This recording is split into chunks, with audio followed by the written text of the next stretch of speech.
This dam was not merely built with concrete and steel, it was forged with the blood, bones, and tears of a resilient people. It stands as a towering symbol of Ethiopia's courage, sacrifice, and unyielding determination.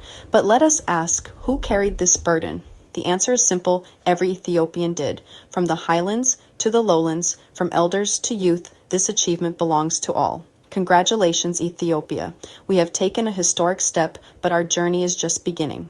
But today, different media outlets call it controversial. Why? Because it changes the balance of power. Let no one reduce this to politics. This is not about parties, governments, or power struggles. This is about our right, our birthright to use the resources of our land for the benefit of our people. Our rivers, our soil, our sun, they belong to us. And our national interest must always rise above division.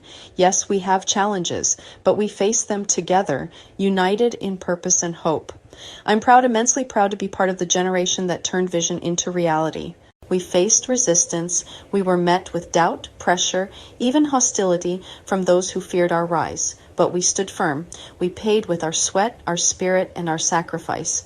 Yes, some fear Ethiopia's strength, because this dam stands as a symbol of unity, not only for Ethiopians, but for all of Africa. It proves that Africans can succeed without foreign aid, and we endured. They could not break us.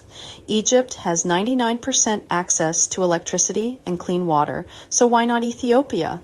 Why should our mothers still cook with wood, risking her health in smoke-filled kitchens?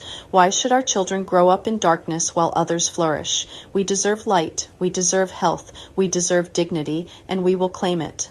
It's time to unite and work together. There is enough here for all. Our land is rich, our spirit is fierce, and our future is ours to shape with our own hands and hearts. It's time to unite Africa by collaborating on projects. Thank you for watching, and share your thoughts in the comments. And don't forget to subscribe.